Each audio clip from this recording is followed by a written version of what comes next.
मतलब आप ये सोचिए कि पूरा 8-10 दिन के बाद एक व्लॉग आता है। 8-10 दिन बहुत होते हैं एक प्रॉपर 10-15 मिनट का व्लॉग बनाने के लिए, और 8-10 मिनट के व्लॉग में भी जनाब ने सिर्फ और सिर्फ किसका कंटेंट ले लिया? अपनी बीवी का कंटेंट। किसका कंटेंट? एक माँ का कंटेंट। अरे यार, कंटेंट के नाम पे अपनी फादरहुड जर्नी ही दिखा दो कि आप किस तरीके से अपने बच्चे के साथ टाइम स्पेंड करते हो। लेकिन आप तो औरतों की बातें भी करने को आ गए।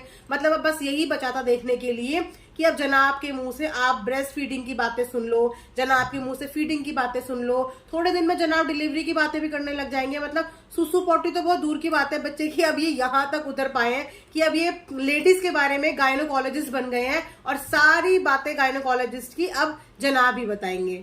Hello friends, welcome back to another reaction channel, और मैं हूं ज्योति। वेलकम करती हूं आप सभी का अपने चैनल में। सो आइए आज का रिएक्शन स्टार्ट करते हैं। तो जैसे कि आप सबने अभी तक जनाब का वीडियो देख ही लिया होगा, तो जनाब पहले तो सिर्फ कंटेंट लिया करते थे पहले, लेकिन लगता है अब तो जनाब ने माँ का दर्जा भी पहले ले लिया है, क्योंकि जो बातें एक लेडीज के मुंह से होनी चाहिए थी और जो कंटेंट पे सिर्फ और सिर्फ मैडम का हक था, वो कंटेंट भी अब मैडम से छीन लिया गया है। तो ये तो हद ही हो गई। इतने तगड़े कंटेंट चोर हो चुके हैं जनाब यहाँ पे कि मैडम को कुछ बोलने और कुछ दिखाने देते ही नहीं है। मैडम को दे दिया एक पिंजरी का कंटेंट कि भैया ये पुराना 10 दिन का कंटेंट तुम लो, लेकिन जो मेन कंटेंट है वो भी मैं लूंगा। अरे कहीं पे तो छोड़ देते।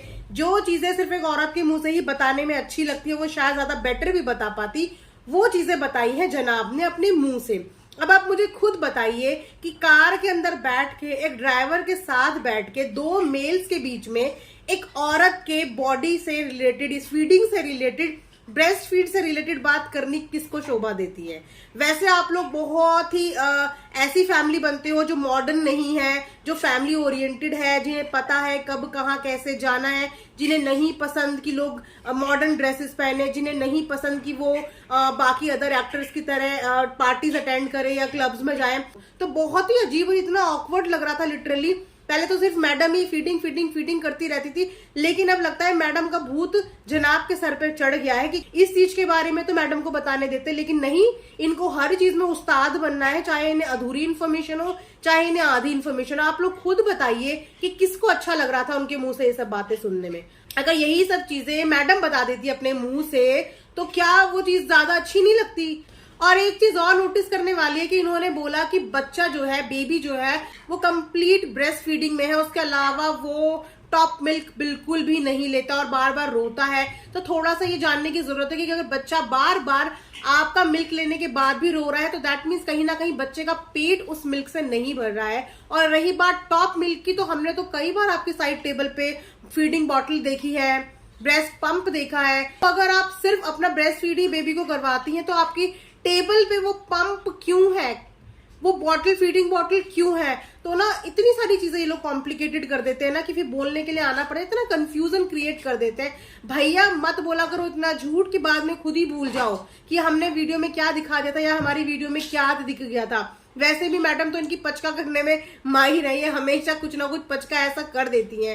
तो उसके बाद जनाब एक चीज और बोलते हुए नजर आए कि देखिए अभी सबके सब जो है बेबी से मिलने के लिए आए थे, तो जनाब वो बेबी से मिलने के लिए नहीं आए थे, वो आपकी वीडियो में कंटेंट बनाने के लिए आए थे, आपकी वीडियो में दिखने और दिखाने के लिए आए थे। क्योंकि आप भी जानते हो ये बात, और सारी ऑडियंस भी अब तक समझ ही चुकी है कि फैमिली सिर्फ तभी आती है जब व्लॉग शूट होता है और वो प्रॉपर व्लॉग की वीडियो बन जाती है। उसके अलावा फैमिली इर्द गिर्द कहीं पे भी नजर नहीं आती।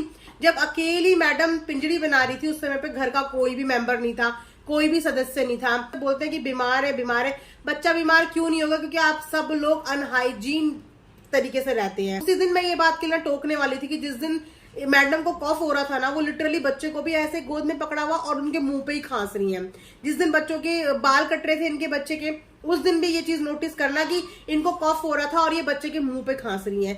जबकि एक छोटे बच्चे के साथ हमेशा ही प्रिकॉशन लेनी चाहिए। आपको या तो अपना फेस में मास्क पहनना चाहिए था, आप फीड करवा रहे हो, कोरोना काल से भुगत के हम लोग यहाँ तक पहुंचे हैं, तो हम तो इस चीज की प्रिकॉशन आज तक लेते हैं अपने छोटे बच्चों के साथ। लेकिन आपका तो अभी बेबी इतना छोटा है, प्लस वो बेबी प्री मेच्योर बेबी है, तो आपको तो उसके लिए और भी ज्यादा चीजों का ख्याल रखना चाहिए।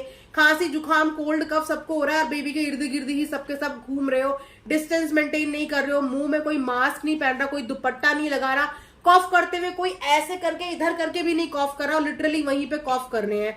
उसके बाद मेरे पास एक कमेंट बहुत ज्यादा आ रहा था आप लोगों की वीडियो के लिए, और लोगों को भी समझ नहीं आ रहा था एक चीज कि बार बार आपके पापा का रूम आप लोग हाईलाइट करते हो। खैर चलो, पहले ये चीज समझ में आती है कि पापा को आपके मेडिकल अटेंशन की जरूरत थी तो आपने उनको अपने साथ अपने फ्लैट में रखा, लेकिन अब तो आपका फ्लैट भी पूरा कंप्लीट 5 BHK का हो रहा है और आपने अपनी मम्मी के लिए एक सेपरेट फ्लैट भी खरीदा है।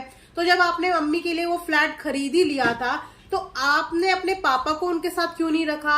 और अगर आपको 5 BHK ही बनाना था और पापा के लिए रूम ही बनाना था तो आपने अम्मी को पापा के साथ क्यों नहीं रखा? ये बागबान मूवी की तरह आपने अपनी अम्मी और पापा को जो है ये अलग अलग क्यों रखा हुआ है? अभी तक लोगों को ये चीजें समझ में नहीं आई, क्योंकि जिस तरीके से एक औरत अपने पति का ख्याल रख सकती है ना, ऐसा ख्याल कोई भी सर्वेंट या कोई भी मेड या कोई भी हेल्पर नहीं कर सकती।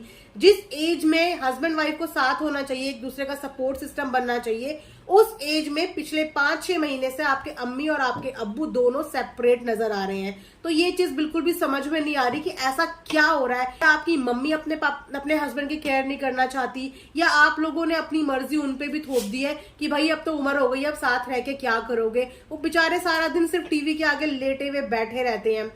तो ऐसा क्यों है? मतलब ये चीजें प्लीज आप समझाएंगे कि ऐसा क्यों है, क्योंकि किसी को भी समझ में नहीं आ रहा। हो सकता है कि आपके कोई वैलिड लॉजिक्स हो तो अपने लॉजिक जरूर शेयर करना कि ऐसे क्या रीजन हो रहे हैं कि आपने अपने अम्मी और अब्बू को बिल्कुल सेपरेट किया हुआ है। मेरे तो दिमाग से ही बाहर है कि ऐसा हो कैसे रहा और आपकी मम्मी ऐसा होने कैसे दे रही है। बीमार पति को बच्चों के हवाले छोड़ के बहुत सारी चीजें होती हैं जो एक आदमी अपनी बहू से नहीं बता पाता, अपने बेटे से नहीं बता पाता, वो सब चीजें वो अपनी वाइफ के साथ शेयर करता है। लेकिन उनको एक हेल्पर आपने पकड़ा दिया है जो उनका ख्याल रख रहा है, दिखाने के लिए कि मैं अपने पापा की बहुत केयर करता हूँ। आप केयर करते भी होंगे, लेकिन मुझे लगता है कि एक वाइफ से ज्यादा केयर एक हस्बैंड की कोई नहीं कर सकती। या तो आपकी अम्मी नहीं करना चाहती क्योंकि आपकी मम्मी को आराम ज्यादा पसंद है, अक्सर उनके यहाँ उनकी बहनें आके ही सारा किचन का घर का काम धाम संभाल लेती हैं, तो अम्मी को कभी काम करने की जरूरत ही नहीं पड़ी। ये बात पब्लिक पूछ रही थी तो मैंने इसलिए अपनी वीडियो में ये बात का जिक्र कर दिया। गाइस, इस चीज का आंसर तो आपके मैडम और जनाब ही दे सकते हैं क्योंकि वो कुछ भी कर सकते हैं, उन्हें सब कुछ अलाउड है। सो फ्रेंड्स, ये था मेरा आज का रिएक्शन। आई होप कि आप लोगों को पसंद आया होगा तो लाइक शेयर एंड सब्सक्राइब जरूर करें। And thanks for watching earth mom Dehradun.